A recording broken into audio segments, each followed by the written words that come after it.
Almost. Okay, There we go. okay, Tony, thank you. Good evening, everyone. Sorry, it's just me again. A lot of vacation time for my guys. I'm scrambling here, so we've had a very good, actually, I'm gonna say a great summer, as opposed to last year's summer in regards to Part 1 crime. We are down significantly. I wish I had the numbers for you. I had them in my desk here, and I just don't know where they went, but I'll take my word for it.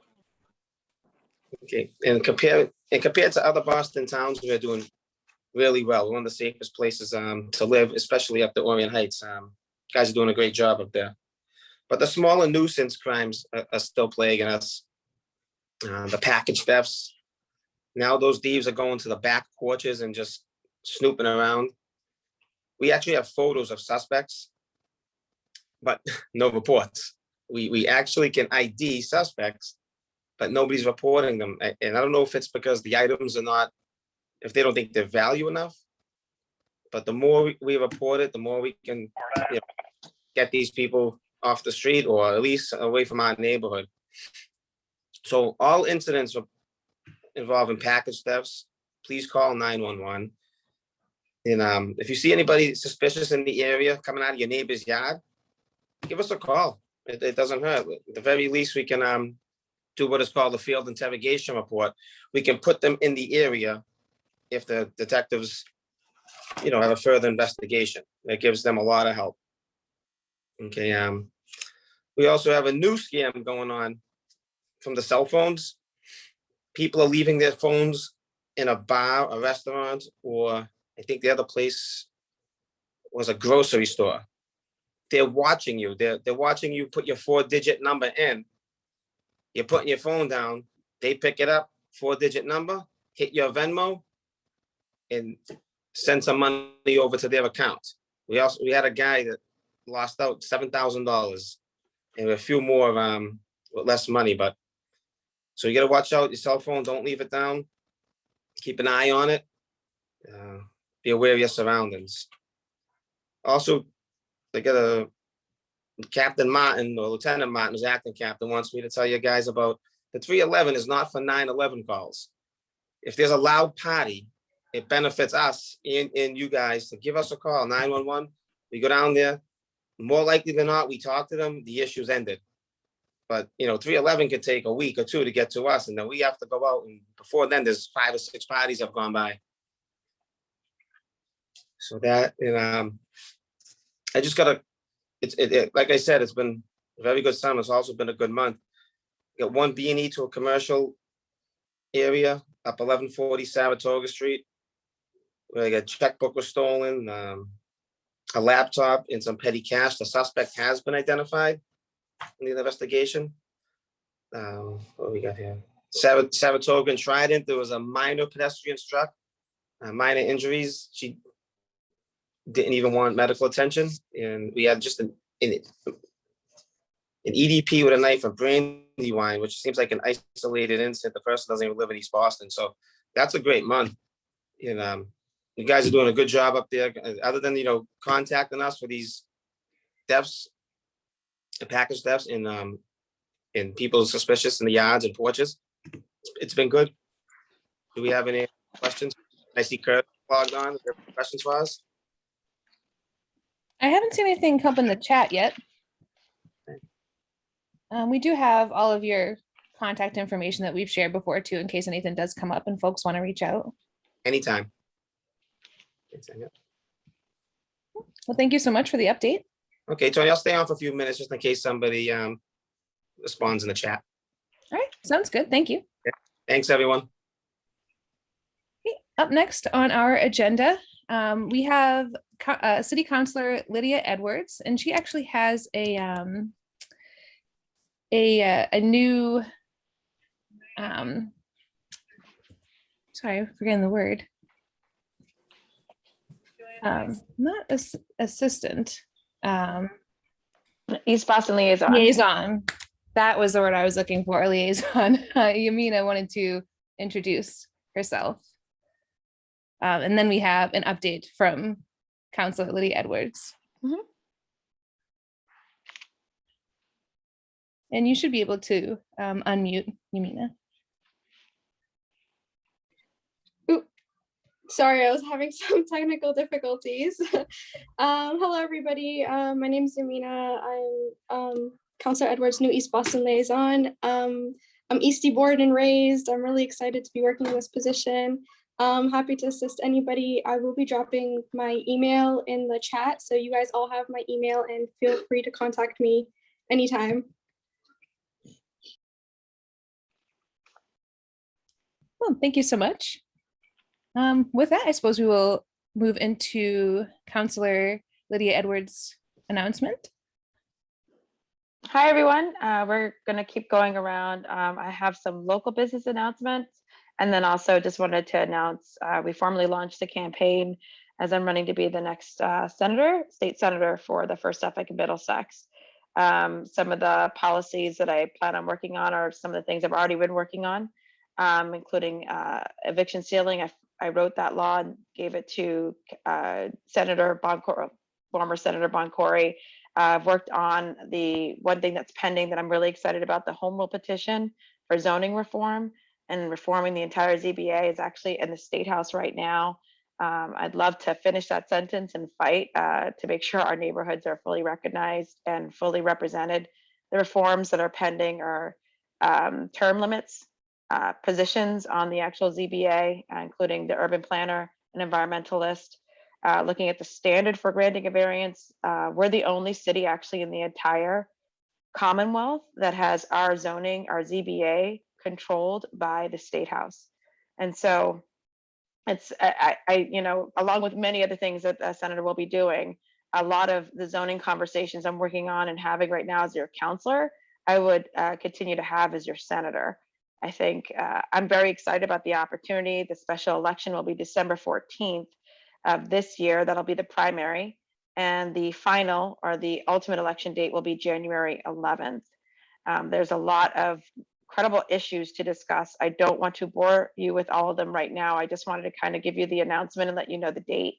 And you will be hearing more than you ever wanted to hear from me over the next several months, both as your counselor and as your candidate, as a candidate, I should say, for the state Senate position. I have had a lot of calls, however, about the one issue that's at the city council level that I do want you to know we're working incredibly hard on, and that is still the school buses. I've never gotten this many calls before. There's always an awkwardness at the beginning of the school year. This is beyond the awkward phase. This is 50 kids missing school at the Donald McKay because their bus didn't show up. These are kids missing breakfast at the same time. We have a huge problem, and I know the acting mayor said that things are fine. They're not fine, and we're going to have a hearing about that and actually call in BPS and the superintendent to discuss what is going on and what we can do to fix them. Wanted to let you know also, I've read the articles, I've seen the complaints. We're working on the rat issue, specifically trying to make sure that construction sites are paying and abating their sites, but also requiring a lot of utility work, which was not part of the ISD enforcement, that they abate their sites as well and set the traps in advance before they open up the ground and before they do all of their work. Private construction sites are required to, other public already do it, but we weren't doing anything for utility sites. So we're hoping that will help, and also looking at dry ice. So I just wanted to mention those things to let you know we're still working, and I intend to continue to work as your city councilor. It's an honor to serve you, and it's an honor. It would be also an honor to be your state senator, but I didn't want you to think we forgot the 9 to 5, the real work of the council in order to pursue the other opportunity. So that's my quick announcement. If you want to hear more questions from us or me, the website, www.lydiaedwards.org. Our office number is 617-635-3200. And so we're available. So any questions? Looks like we have one question from John Linz asking, can you touch upon the ballot question for Eversource? Yes. So 10 incredible citizens of East Boston came into the elections department and filed a citizen petition. It is non-binding, which means it actually cannot be enforced, but it is a statement, if you will. And that statement is that shall we build a substation next to a playground, a park in an environmentally justice community? And that's the question that's proposed, and that is a question that the city council approved to be on the ballot this fall. And I can get you a formal statement or get the question to you as well. It is non-binding, it'll be citywide. And it's kind of like the question, the Nubian Square question, where the city at the time committed to look at what Nubian Square voted for to change their name. They were initially Dudley Square, then they changed to Nubian Square. And this is the same thing. This is more of a moral statement and compass against the substation, and it will be on the ballot. There will be there'll be another question on the ballot that's non-binding. That is about the elected school committee. Again, non-binding, but more of a moral compass as to whether or not we should have an elected school committee. There's a home rule petition that would go to the State House that could undo the reverse the I think the 1990s decision to our home rule petition to eliminate the elected school committee. We're the only city in the Commonwealth that does not have an elected school committee.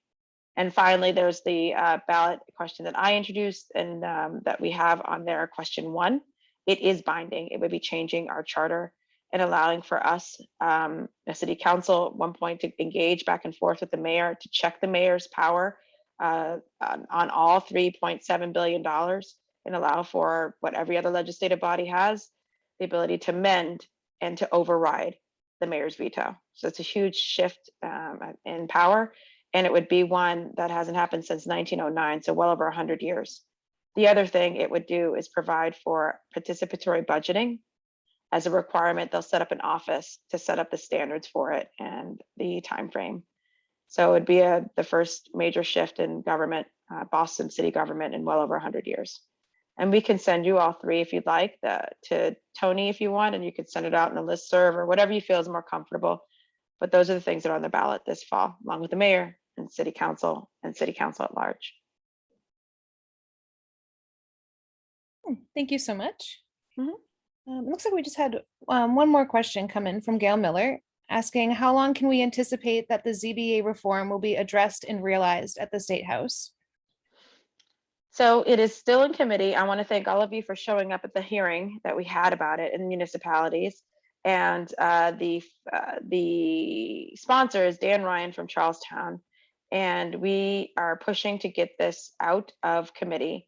We always want to get it out before the March 10th or mid-March deadline, I think. I'll check with Steve Gringus. There's a deadline where you want to get it moving before a certain time in March, I think.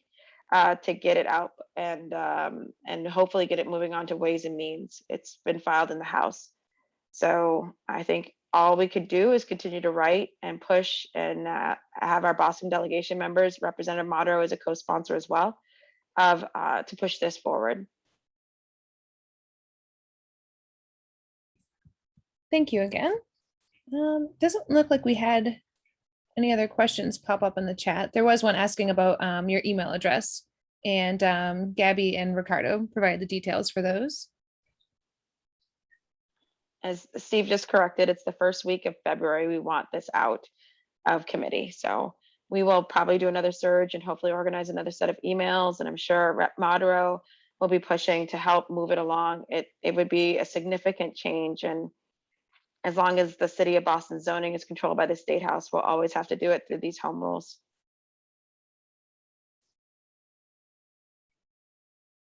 Well, if anybody has any additional questions, we can send them your way, or they can send them directly to you if they like. But if we get any more that crop up, I'll send you an email and then we can forward the responses out to folks. Thank you very much for your time, everyone. Have a good evening. You too. Goodbye. Right, so next up on our agenda, we have a quick update on the traffic situation at the Ashley Street and Boardman Street intersection. This update comes from Jacob Wessel with BTD. Hi, everyone. I'm Jacob Wessel with the Boston Transportation Department. I know if you've been at the Ashley and Boardman Street intersection in the last few days, there have been some changes. So we've had some cones that have been out there for the last couple of months to demonstrate how the no parking area could be expanded there to make sort of that triangular area wider.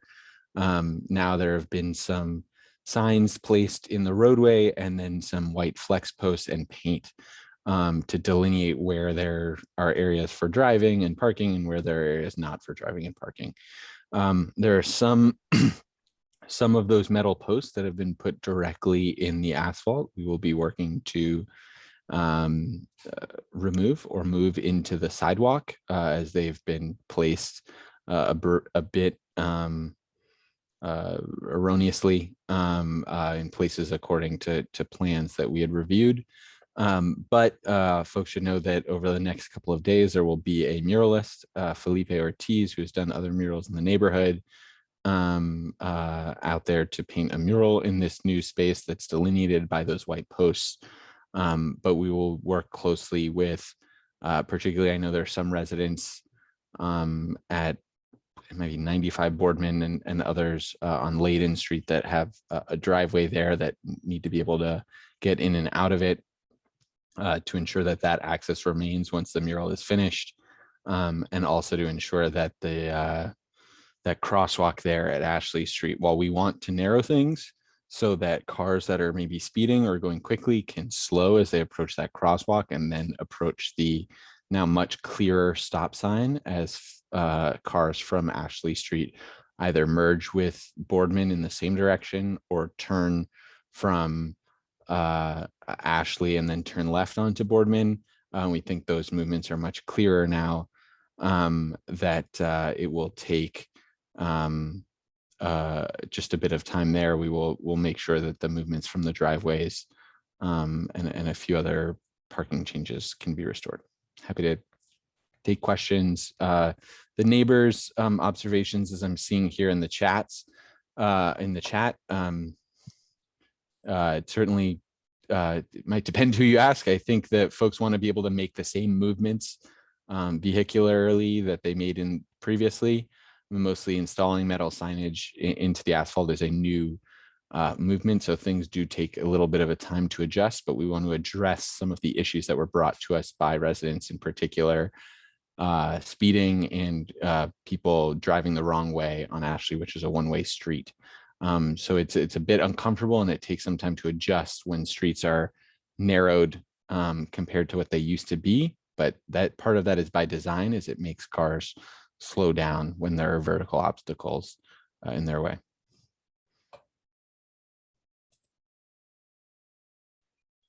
We have a couple other comments in the chat.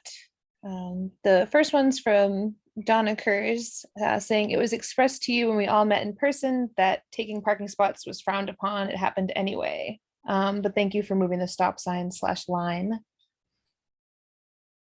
Yep. So a couple of parking spaces, mostly adjacent to the 61 Boardman Street building, which we also know is a development proposal, have been taken so that the traffic can be channelized to where the roadway is now narrower. There are some others, the spaces on Ashley Street, sort of adjacent to 95 and 101, I believe it is, remain. I was out there this afternoon, didn't notice anyone parking there, but those parking spaces are still perfectly available to any residents who would like to park there.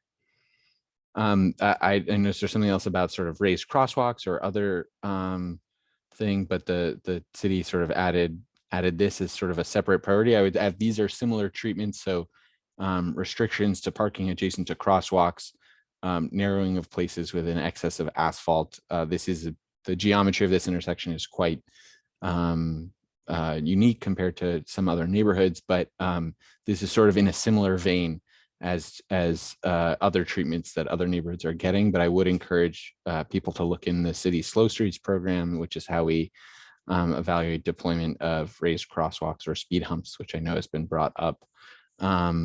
And then I see from Gail, as if we had determined this is not an improvement, what then? I think the idea is what I heard out on the street and observations over a few months with those cones out, was that no one thought this intersection was perfect.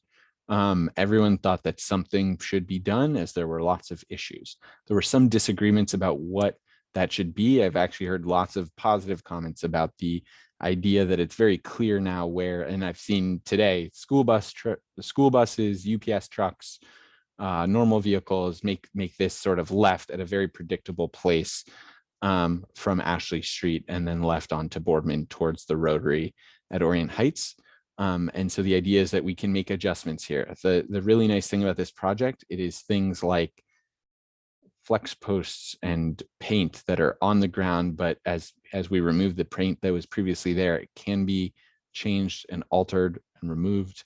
Certainly anything that's just painted on the ground is not something that stops vehicles from making any sort of movement.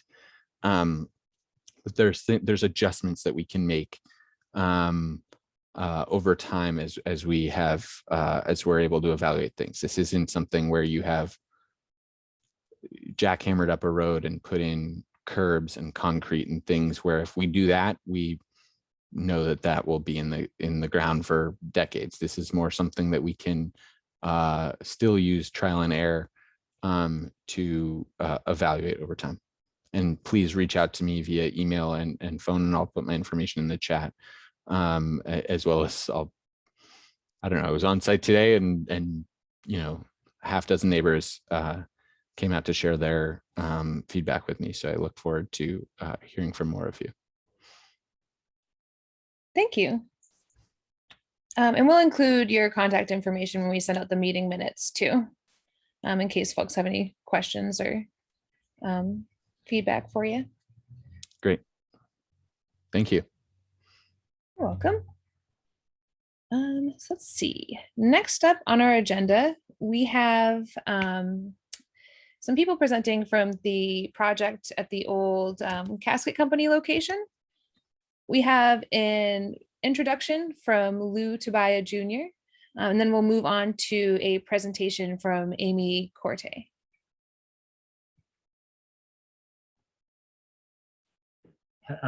Good afternoon, good evening, everybody. Thanks for listening to us tonight. My name's Lou Tobias Jr. This is my father, Lou Tobias Sr. We are the former owners of New England Casket Company here at 1141 Bennington Street.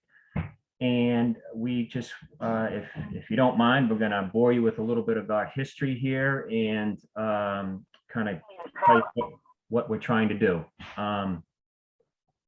So we've been here for 3 generations as a casket manufacturing company. We've been at this location since the 40s, and we manufactured burial caskets and sold them across the country. We had just under 100 employees, and most of the employees were from East Boston and the surrounding Chelsea neighborhoods. We were doing well, doing fine, and we had a real great niche in the industry. I had every anticipation of keeping this going and having my son be hopefully the 4th generation. But unfortunately, in March of 2019, as most of you know, we had a catastrophic fire which burnt our building down to the ground.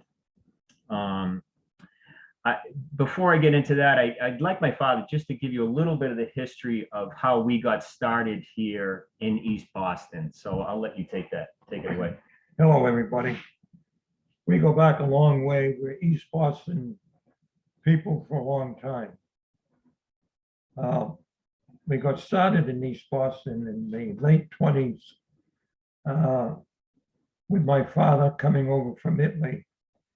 And he worked in New York for 3 years and at a casket company, and noted that they were shipping caskets to Boston. So he said to himself, why should we ship caskets to Boston? Maybe I should go there and start my own business. And so we did, and rented a building on Elbow Street, right near Maverick Square. The building was owned by my mother's father. So that's how I came to be. But in any event, as the business grew, we bought another building on 1214 Bennington Street from Tom Croce.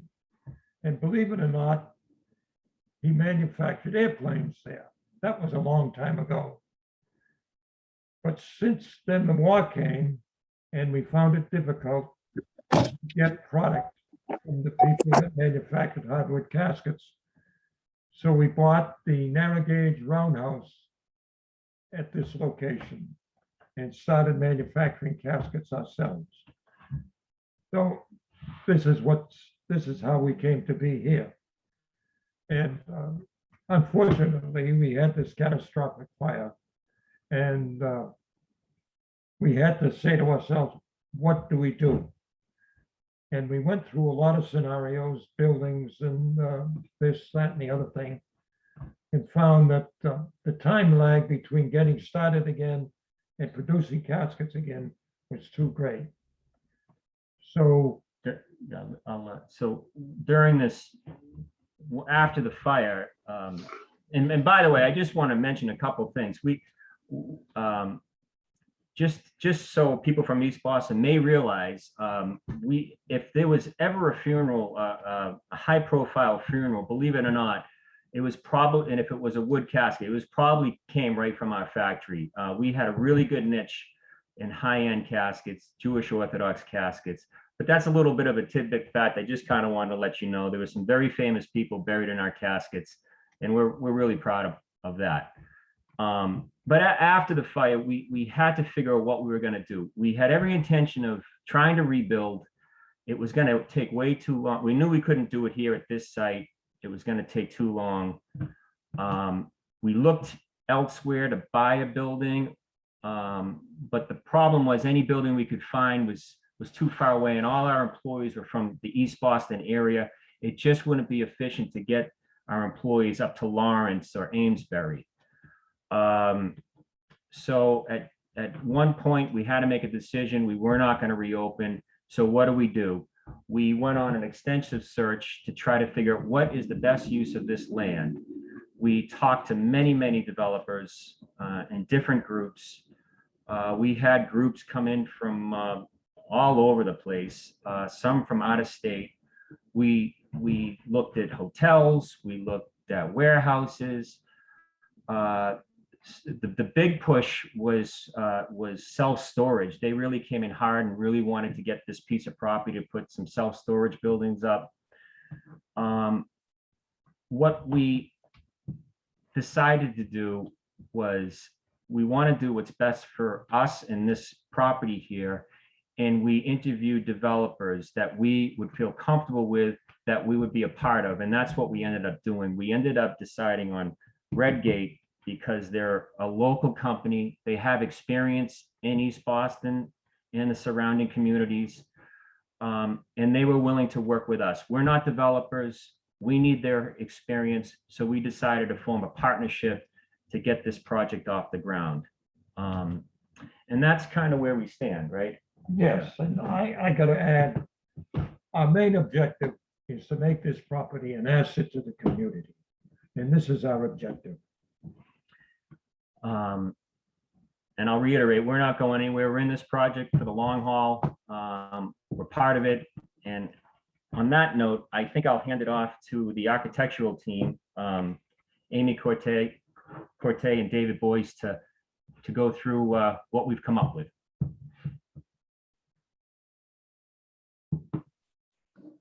Thanks, Lou. Can everyone see our screen? Yep.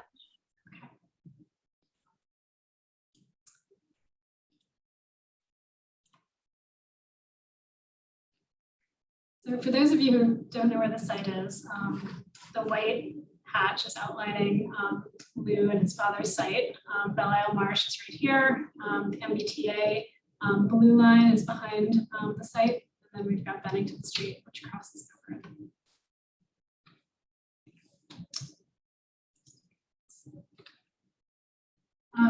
As the design team has been working with Lou and his family to generate ideas for the land, we've also started to meet with the community to really listen and discuss the future of the site. as well as abutters such as DCR, the MBTA, and the Friends of Belle Isle Marsh to understand how best to coordinate the redevelopment of this land. In addition to these meetings, the team has had over 20 individual stakeholder meetings over the last 6 months, and we're really looking forward to the start of this process. As much as these meetings kind of go back to the 2020, we look at this as the start of the process. You know, the meetings down here, today's meeting with you all is one of 3 meetings that we're having this week. The second 2 will be on Wednesday for the IAG meeting. And then immediately following that, there'll be another public meeting on Wednesday evening. And we're really looking forward, you know, to continuing this discussion. If you have questions, if you would like to speak individually to the team, I believe Kate is putting some contact information to the chat, so please reach out. We are happy to meet with you and would love to hear your feedback on the project. So just a quick overview of the site. I'm going to walk through the overall site, the existing conditions, the plans. I'll hand it over to Sean Sanger of Copley Wolf to talk about the landscape architecture, and then we'll finish off with some renderings and overall design goals of the project and open it up for questions. So the site, again, kind of different view of the site, looking back towards Boston and Logan Airport. Belle Isle Marsh is on the left. Austin Avenue is also on the left, kind of a gravel road that we've got some photos of later. And then Bennington Street really comes up and around and passes by just the northern tip of the site, which is down in this lower area. And there's approximately almost a 30-foot grade change between the Bennington Street, where our project meets the street, and the center of the site, which is the lowest point nearby Austin Avenue. As part of this project, what we've been looking at is collecting all the plans, the surrounding urban design goals of both the city, Suffolk Downs, which had a plan to create a greenway connection that went along Bennington Street. Plan East Boston was recently issued, and they expressed their desire for a potential greenway connection that wrapped around and connected to Constitution Beach around the front on the Belle Isle Marsh side. And then there was a number of bike and street realignment connections, which we started to build into our plans, and we have some blow-ups of them as we continue on in this presentation. And our ultimate goal is really how can we set up the site to have flexibility to accommodate different plans, the different urban design goals of both the city, the community, the neighborhood. You know, as we started to talk to the neighbors, hearing some of their goals and their vision for the streets that we abut, like Palermo Street. And so our goal is to take those into account and set the appropriate kind of design the appropriate edges for the site and how that interconnects and makes the best relationship possible. And just zooming in on this, the white lines are the street realignments for Plan East Boston. And why this is important is because right now when you come across Bennington Street and you make that left into Palermo Street, really the street follows this black line of the project site, and the new street realignments, which we also have in a larger floor plan, really allow us to make that intersection safer, and it allows us to maximize and create more green space and more public space that could be used. We've got a small retailer that we're hoping to bring in at the tip of the site. So really kind of create that open space and create a much better kind of gateway and portal visual connection to the greenway. Another view standing on right above the MBTA Blue Line tracks from the bridge, looking back at the site. Here you can really start to see the grade change of the bridge abutment, and this is dropping down to the low point of approximately 9 feet. Belle Isle Marsh is right here. And then our property line approximately follows this abutment wall with an additional setback to the tracks. Just looking kind of back towards the marsh again, Bennington Street, Palermo Street, Austin Avenue, and kind of the clutter right now that is following the edge of the marsh, and we're hoping to clean up and really help the drainage of the stormwater right there. And then looking up from Palermo Street, this is really where you can start to see how the grade falls away, and the site really kind of disappears right now from the perception of Bennington Street. We've got at least one story that we are below Bennington Street from a lot of sides, and we're really using that to screen some of the parking of the project. And then looking up Austin Ave, right now it's kind of this unimproved gravel road. We're hoping to put this make this more into a pedestrian-friendly street. Right now, this sidewalk really is not accessible at all when you're turning from Bennington Street to Palermo Street and going around there. And so our new plan will build that accessibility back into the public realm of the sidewalks and the streets. And then to walk through a series of plans, this is the plan as it exists today. So the black line right here is the property line of the site.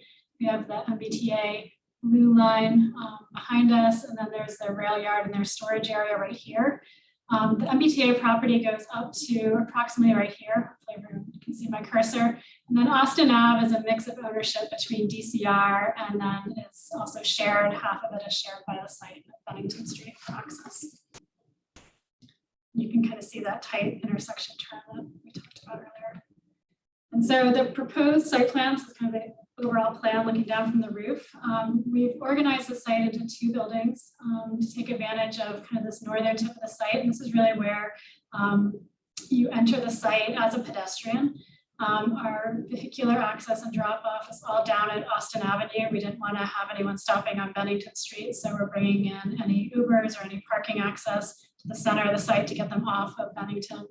And then you can see how this intersection from the previous slide, instead of making that sharp turn, we've really kind of made it more of a 90-degree angle into Bennington Street from Palermo Street. And that is in line with the Plan East Boston recommendations. And so, obviously we'll continue to coordinate with them.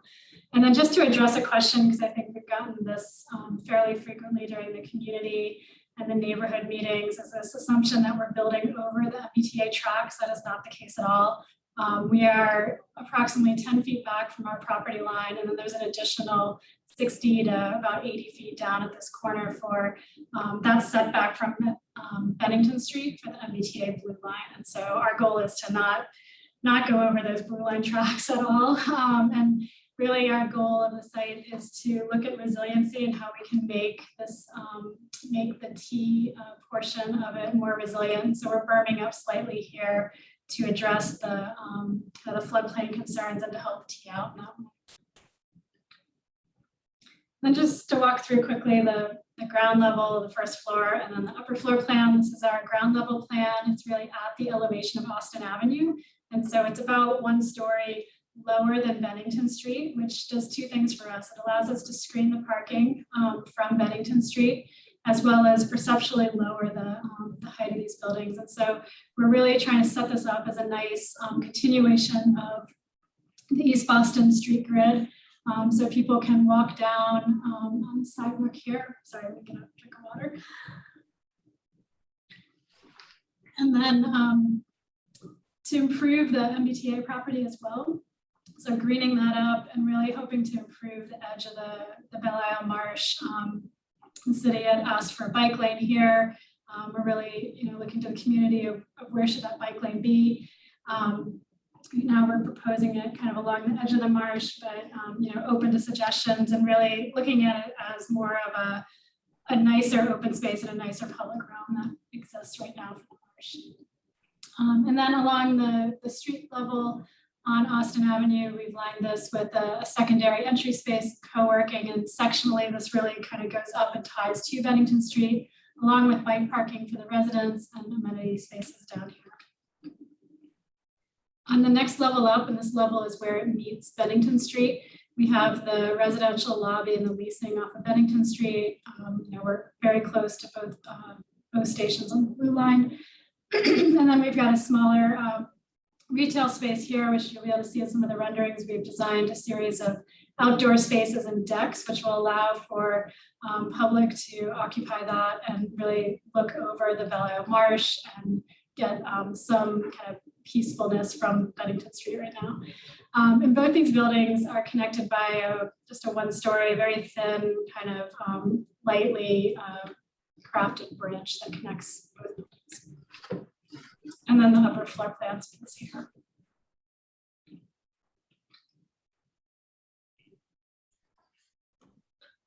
So why don't I jump in, Amy? We can kind of walk around the site. I know we've got three site plans here that will kind of focus on different areas of the building, but why don't we start up around Bennington Street? as Amy mentioned, we've been really working very hard with the city, and as the Plan East Boston concepts have kind of started to materialize and get into greater detail. So I think this has really helped us out immensely from a development opportunity. As Amy mentioned, the kind of getting a better read of the multimodal aspect of Bennington streets, the lane widths, and certainly the intersection alignments with the Palermo as well. I think we created some pretty amazing opportunities for the project as well as the greater community. So really what we're doing is, if you're walking over the bridge currently today over the MBTA line there, it's a fairly narrow sidewalk there. Through Plan East Boston, that's going to get wider. We're continuing on with that same more wider and a little more generous walkway that does start to move away from the street edge.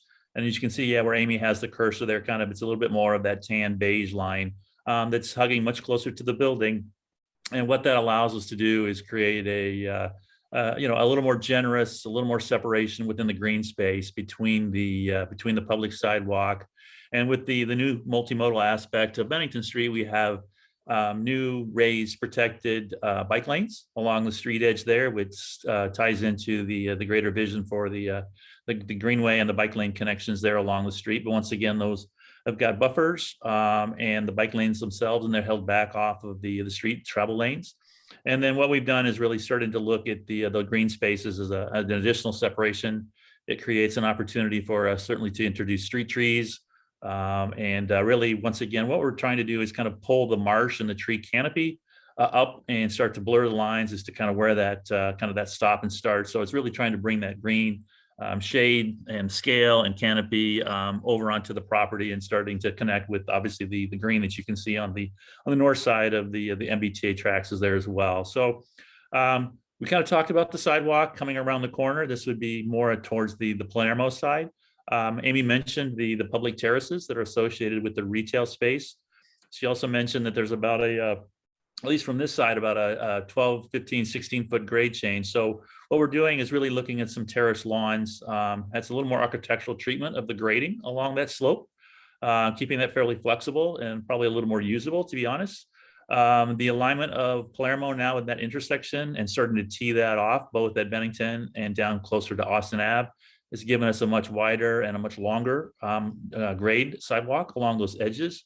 So we're able to actually get that all below 5%. So essentially we've got a very kind of slope, it's more of a slope walk. It's not really a ramp condition. It's a sloped walk. It's very comfortable. Once again, making that very inviting and inclusive for, essentially anybody to be able to traverse that sidewalk.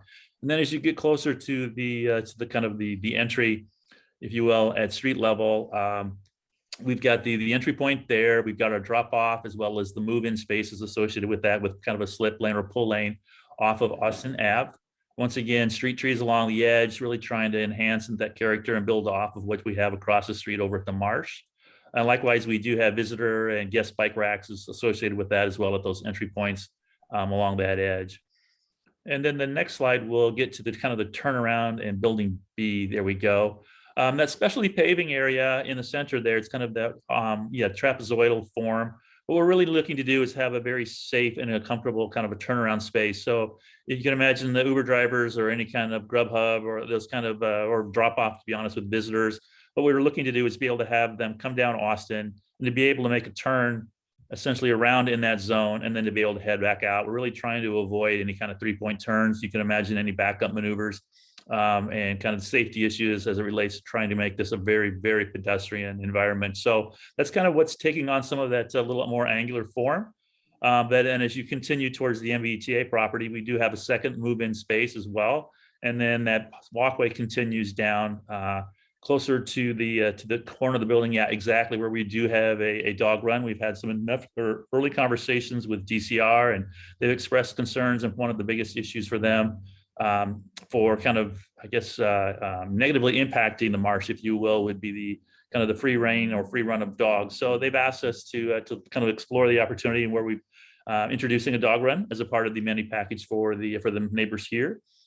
We do have a 20-foot wide MBTA access drive that will also be servicing as our emergency fire lane as well, to get you all the way down to the MBTA properties. It's our understanding they do not need that drive for frequent usages, but it is still enough that they would demand that to be located there. So we're really trying to have that work in a kind of a dual purpose, if you will.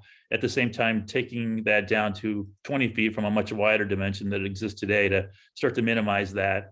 And once again, introducing green on both sides. Once again, the street trees, I think overall, we're probably in the neighborhood of about 62 new trees on site, with those wrapping around the back as well as those along the Bell Marsh Isle side.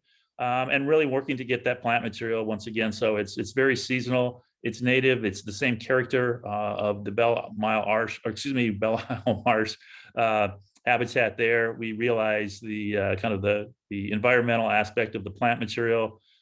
Certainly the resiliency that Amy talked about, and the need for the plant material to be able to take kind of that salt and that tougher little environment right there on the water's edge. So we'll be working through that through the course of the design, but once again, really sensitive about that plant palette, and also at the same time making sure at the pedestrian scale we're being really sensitive and understanding of kind of the 24/7, kind of the 12 months a year seasonality, making sure fragrance, color, all of that texture, as we speak to this being more at the pedestrian scale, is really important as people are kind of congregating and lingering within some of these spaces.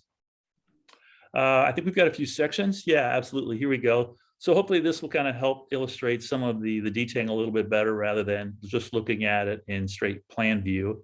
So this first one is really at Bennington Street. And the street obviously is here on the left, on the right. And then you're seeing, as we move to the left, the buffer and the bike lane, and that's all raised 6 inches off the street curb.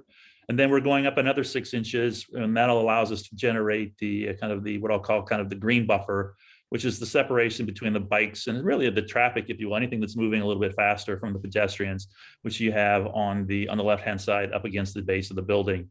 And what you're seeing there is really the grade change. It's about in the middle, about a foot difference from the road to the finished floor of the building. As you get closer to the bridge, it's almost the same. And then as you get closer to Palermo, it's closer to about 2 feet, I guess. So we're kind of looking at how we can mitigate and honestly take advantage of those grade changes. So here we're starting to introduce seat walls. Some bike racks will be in this area as well, but really trying to really kind of accentuate the grade change, use it to our favor, and highlight the entry to the building as well. The next section will be kind of our longer one. This actually runs through Bennington down to Austin, kind of along that new point, if you will. So once again, with Bennington being up on the far right, as you start to see this gets further down, you start to see that grade change difference from the bike paths down to the sidewalk. So once again, really trying to use that to our favor. I think it gives us some really nice green separation from the more vehicular and the bicycle traffic. And then as you move to the left, kind of that darker tone is essentially kind of the building mass that you're reading in the background, but there's the opportunity for a very public terrace with outdoor seating as associated with the retail aspect of the building at kind of the point right there. And then as you move further left, you start to get into that terrace lawn, and that width does vary, but we do get into once again, a sidewalk along Austin, which currently doesn't exist. And then another nice kind of tree buffer, kind of defining, once again, kind of a separation, if you will, between the cars and the pedestrians along the slower moving Austin private way down there. The next section is as kind of if you were to imagine running perpendicular to this. So essentially from the retail space, I'll kind of flip this, would be on the left. And then this would be, I guess we'll call it Palermo for the time being. Obviously, it's kind of a weird the way the Plan East Boston streets have kind of no longer Palermo going directly into it, kind of starts to be a T intersection. But you can imagine that new street being on the far right. And essentially, as you can see in the plan, it's fairly level, to be honest, kind of at that section. So it's very easy to kind of move through there as a pedestrian, very welcoming. But you start to see those spaces lay out between the treeway along Palermo.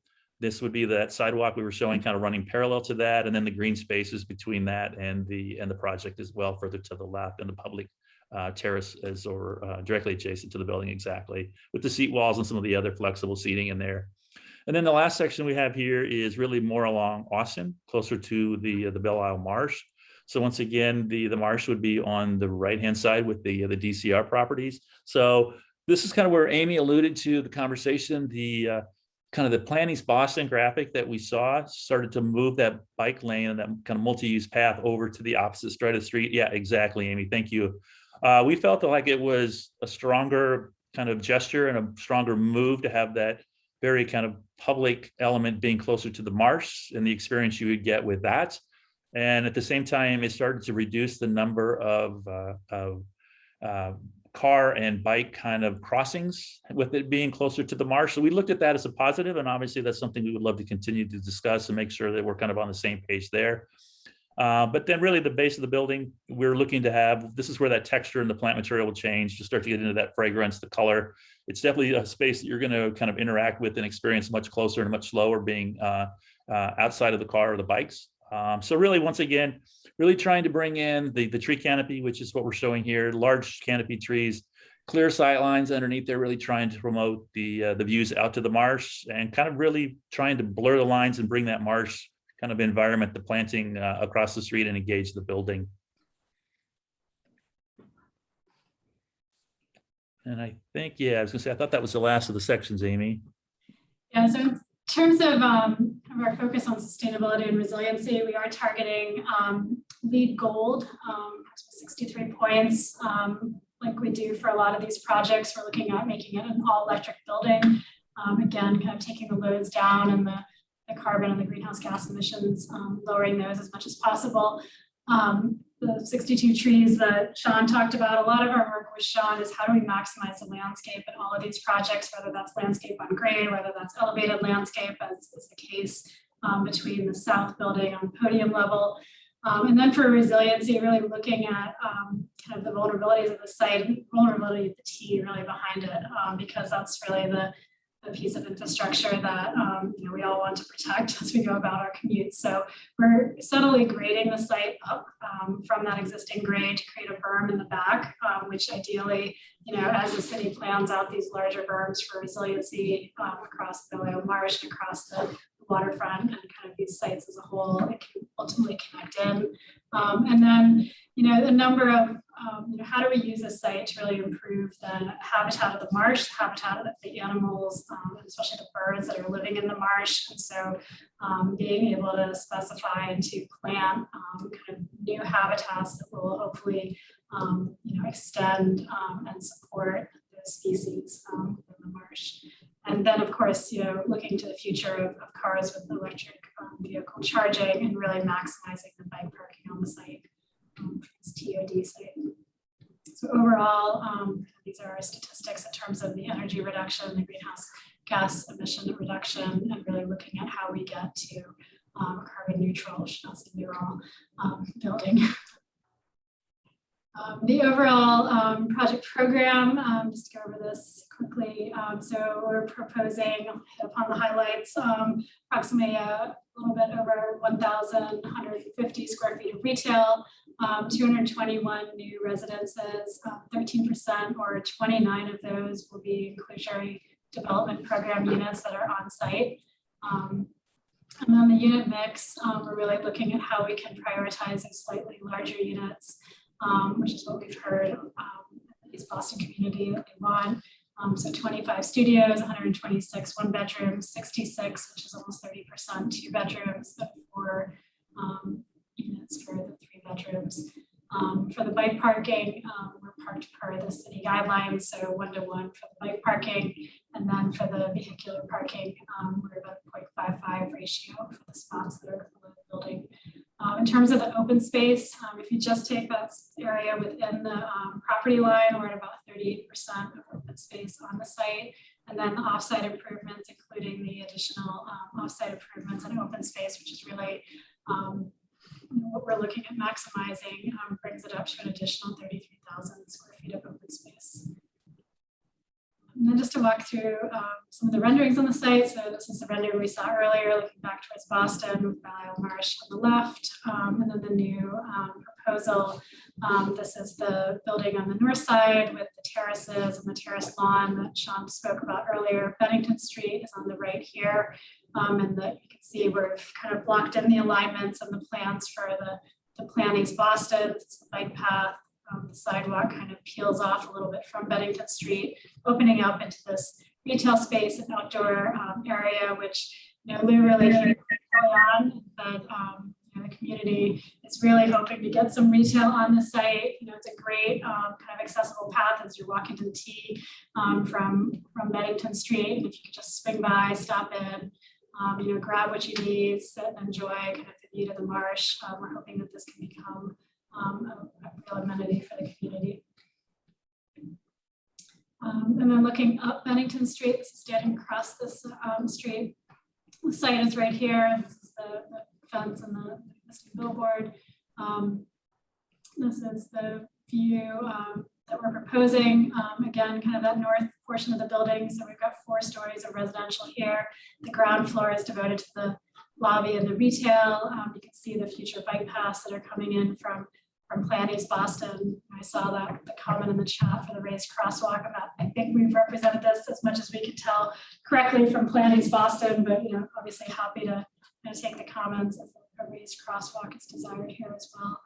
And then in terms of the facade and the materials, we're looking at the terracotta-like material here, and then starting to play with the shadows and a little bit of the ins and outs of the facade to really create a really nice, highly crafted building as you reach this corner.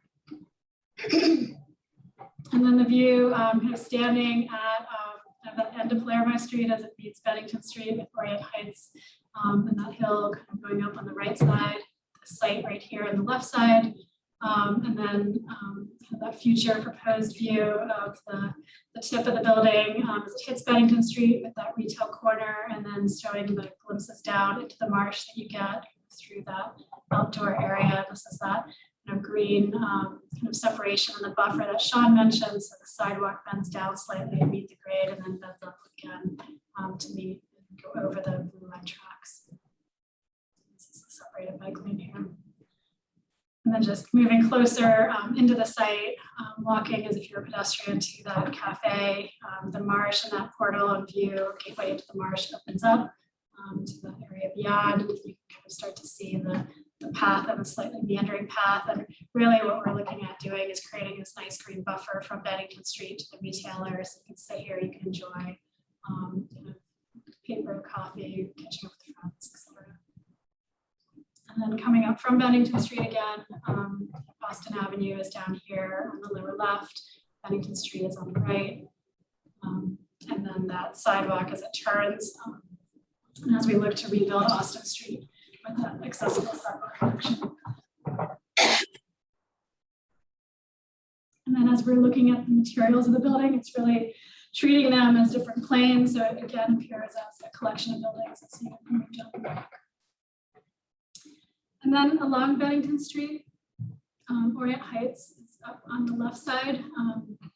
This is the sidewalk with the blue line tracks right behind this fence. And it really, what we're struck by is how much it changed over the course of the season. So from winter, which is up top, to summer, which is down below. And we've got this really wonderful canopy here and actually screens most of the site. We kept trying to Photoshop our building in, and we kept like not being able to see it from the Bennington Street view.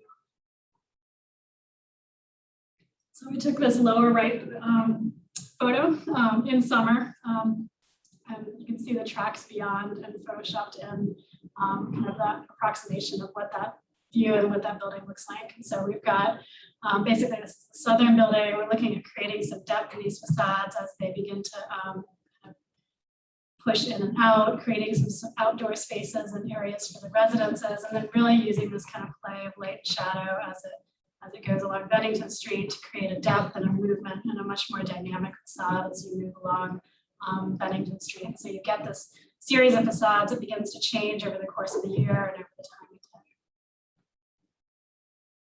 And so overall, just to summarize our goals for the project, at least as they stand so far, as we continue to talk to you and get feedback, it's really how do we enhance this pedestrian experience on Bennington Street, generous sidewalks, much more open space, and then creating some active uses where we can touch and impact Bennington Street. Obviously the retail, the cafe, that commercial component at the tip of the site to really activate Bennington Street, the public overlook to the marsh, and looking at how we create a building design that complements the scale of the Orient Heights community in that commercial corridor. And so we've created a number of steps and kind of bends within our facade planes to create some depth, a variety of interest, and really create a collection of buildings that complements the neighborhood. So using the materials to create that variety and that intimate scale, and then again, this kind of facade that changes over time with the shadow and the light. Looking at how we anticipate these future plans for the restoration of the street network and that future connection to Constitution Beach and the Greenway, and then maximizing the landscape. How do we restore the edge of the marsh and really kind of open it up for the public to experience it? There's a lot of kind of dumping that's occurring right there. It would be wonderful to clean it up and really kind of help the habitats that exist there. And then pushing the sustainability in terms of the LEED Gold, all electric buildings, looking at how we plan and anticipate the climate ready East Boston in both the building design and the site design, and then increasing the resiliency as much as possible, along with the biodiversity of the habitat. So. Thank you so much. We did have some questions pop up in the chat. I do want to preface this by saying that we will invite you back to a design review committee meeting just to go a bit more in depth into like design and zoning, historical stuff. But I will read a couple of the comments that we had. I saw that Gail asked, what are the impacts via bullet points that you are navigating in your proposal that you are attempting to benefit your residents with? The Belle Isle Marsh Reservation is an area of critical environmental concern and thus has many environmental protections. Your proposal to go onto the reservation to manage any vegetation is not going to benefit the wildlife habitat resource. With regard to dogs in the reservation, it is a major concern over the 45-year management of Belle Isle, which was never intended as a dog park, but a passive recreation site. And then she continued a little bit after a couple of questions regarding the retail space that was answered by Damien in the chat. She said, currently there is no view into the marsh from your access road, and it is a stretch to discuss views as vegetation is a key component in protecting this wildlife habitat. The berm question is a long-range discussion with DCR and the city. Yeah, I mean, this is Damian Zari. I'd be happy to try to address some of those points. And we agree with Gail that is a long-term discussion with the city and DCR. And one of the things that we've been doing is, trying to coordinate with DCR. We have no intentions of going into the marsh and doing anything, and we recognize the importance of the marsh. That said, there probably will be requests from the DCR as it relates to invasive species. A lot of the plantings that you see there and the vegetation that you see along the marsh edge right there don't belong there. And so we probably will get requests from the DCR to look at that and study that further to better understand it, which may open up some view corridors. And obviously, we're looking forward to working with the Friends of Belle Isle Marsh to try to figure out a way to hopefully not only protect the marsh, but also to help get it healthier, because in sections of the marsh right now, it currently is not healthy due to the lack of appropriate drainage to certain sections of the marsh. So this is a big discussion that a lot of people are going to be looking at. And Damien, just to build on that just a little bit, I think any of the kind of conversations with DCR, and there would be, but I'm going to use the word kind of surgical in those removals of the invasives, as opposed to kind of any big moves. So yeah, absolutely. The idea of that is really trying to focus on those edges and the health of the marsh as well, and having those work in a kind of a symbiotic relationship there. Absolutely.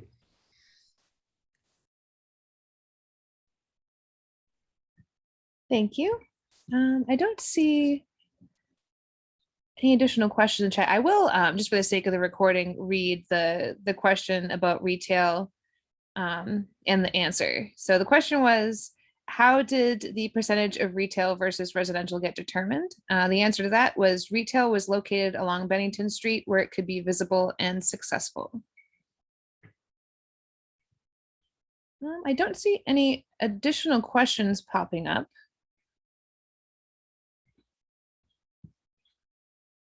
I'm not sure if you'd like to schedule a design review committee meeting date now, or you can reach out to us via email and then we'll we'll schedule that. But it's our subcommittee that we have for going a bit more into like the nitty gritty of zoning and whatnot on new proposals. Yeah, Tony, if you don't mind, I'll follow up with you offline and coordinate some schedules to make sure we can get that set. Awesome. Thank you. Thank you. All right. Well, it looks like that will be all for our 1141 Bennington presentation. So thank you so much. Very informative. So last on the agenda tonight, we have some neighborhood council related updates. So regarding in-person meetings, I know people are eager to get back in person. Unfortunately, I reached back out to the YMCA. They were hoping to have us back in October in person, but they reassessed whether or not they'll be allowing visitors in the space or people to rent it, but they've scaled everything back because of the Delta variant. They said they'll be looking at the data again repeatedly, and hopefully they'll have a new update. I did get a suggestion from some people saying to try St. Joseph and Lazarus. They have a hall there. I can try reaching out to them. I do want to let folks know that when the time does come that we have in-person meetings, we're not going to completely get rid of online ones as well. We'll try and do something hybrid. Expect issues because I'm just imagining trying to have the presentations on Zoom and in person and have the audio and everything working. So expect some hiccups with that, but we're definitely going to make sure that people who can't attend in person can still attend on Zoom, because I know there's some folks that have conflicts there. Another thing that has come up again is the borders discussion. If you remember a couple months ago or so, a few months ago, we had a vote on moving the border. And actually, I'm going to share my screen now because I have a little graphic here that will be helpful. Let me just make this bigger. So there is a new suggestion from HVNA. I know at one of our previous meetings, we had thought, well, maybe we could have a joint meeting with Harborview when something is in that overlap area, or we could have developers and attorneys present to both. Harborview would like to just fix the, not, I would say fix, but just kind of come to an agreement as to where the border is rather than have an overlap. Apparently Gov Street and JPNA had to hash out an issue with territory in the past too. So if we could do that, that would be awesome. I'm not sure if folks have any feedback. You're welcome to say your piece in the chat or unmute if you like. But this is the new suggestion that we have. This is at Westbrook. So this would be, this area over here would be Orient Heights. This over here where that Planet Fitness is would be Orient Heights. And then everything to the left would be Harborview. So previously, this was at Trident Street. So they moved that area over. So we would both be conceding a little bit of territory. If folks are not opposed to us voting on this at our next meeting, we can vote on it. If there's additional suggestions that you would like me to reach out to Harborview with, more than willing to do that. But if nobody opposes, I will have a vote at our next meeting just regarding this new proposed border here.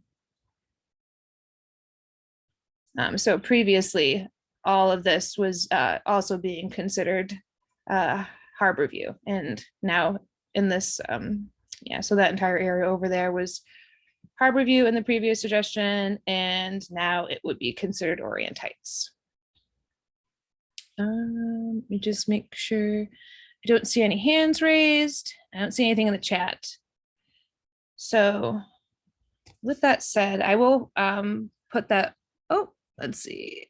Gail said, I believe Harborview moving out to the highway is a stretch. I don't think it encompasses like 1A, but I think, yeah, it does go up around, I'm pointing like, like somebody can see, but it does go up around down Wordsworth, where that loop is that kind of runs along 1A, for lack of a better word. Let's see. So we have a question in the chat asking about the specific addresses beginning and end, specifically on Saratoga. So let me just bring up a map. Just stop sharing for 1 second so I can.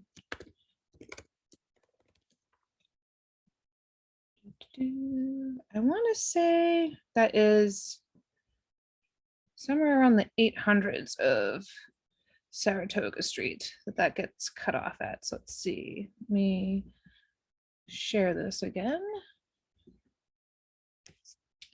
All right, so this would go to Westbrook.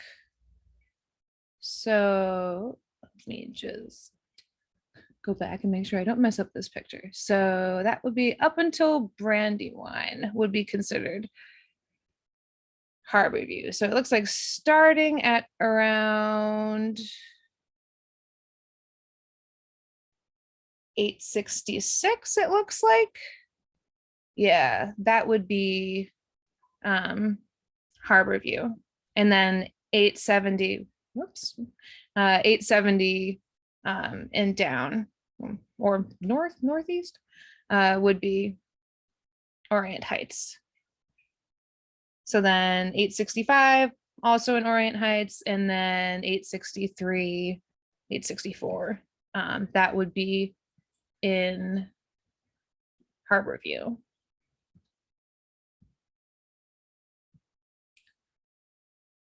Let's see, Gail said that it's more of a concern for the entire Orient Heights and Harborview.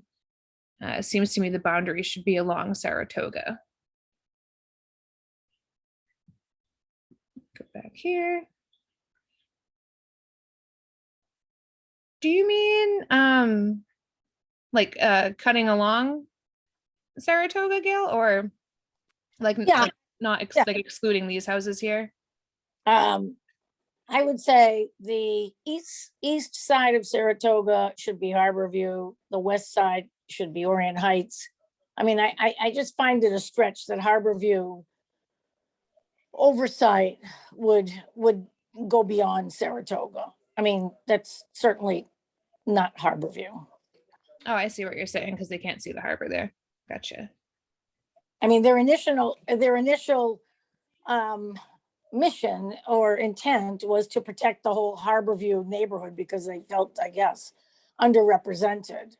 So I feel like any stretch of enlarging the boundary way beyond Harborview area is more of a concern to all of Orient Heights as opposed to Harborview. It impacts the Orient Heights. Quite a broad swath of, you know, property and development that doesn't really impact Harborview. So that's my push. I can try bringing up having the border be at Saratoga Street. I'm not sure how far we would get with that, given. Well, the thing is,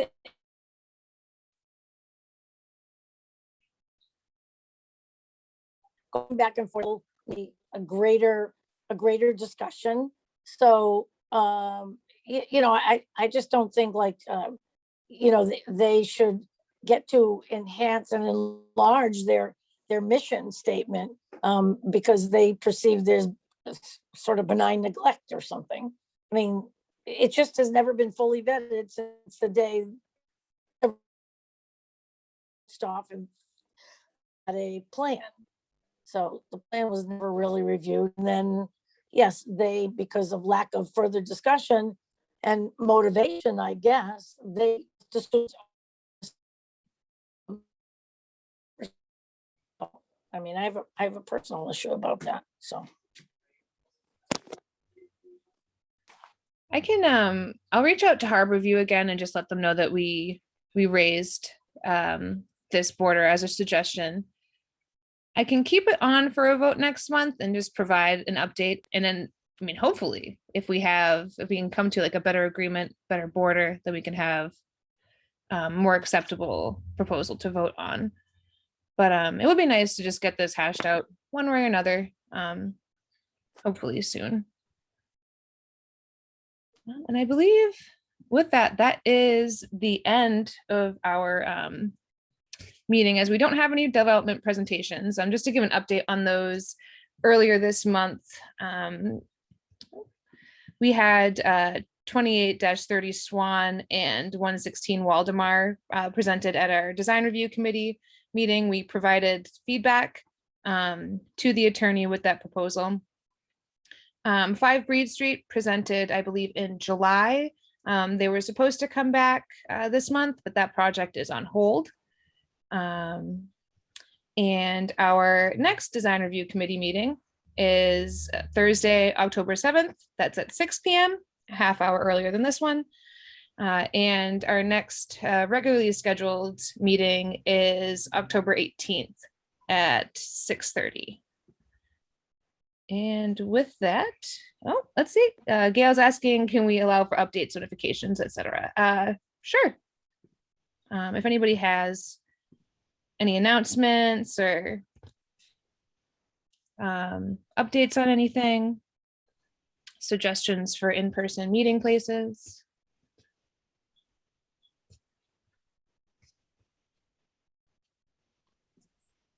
Hi, this is totally like kind of unrelated. I was just wondering if the meeting notes will be posted online, or if there is any way I can they can be shared.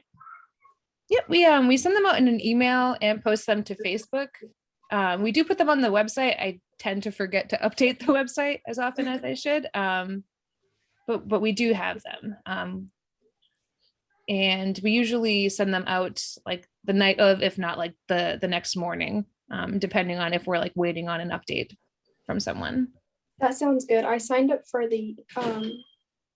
I put my email in the sign up, so hopefully I should be receiving them. Yeah, and then we'll add you to the email blasts. Thank you. You're welcome. Joanne Mahoney was asking about the YMCA on Ashley Street. I reached out to them. They are not allowing visitors right now or rentals or anything. They were hoping to get us back in October. They reassessed their policy in August, and currently they're not allowing anybody. So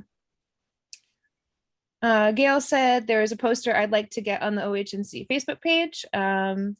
Sure, if you want to send us that in an email, we can get it posted on the page, and we can include it in our minutes too, in that email with the minutes and the recording and all that. And no worries, Joanne, on joining late.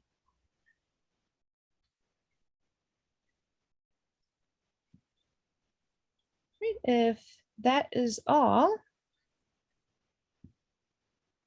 it seems like it might be. I got a thanks, Tony from Gail. You're very welcome. All right, well, thank you all for attending, asking questions and everything. I will get the recording up and the minutes out and send that all out and post it on Facebook and all that. Right. Everyone have a wonderful rest of your Monday. Take care.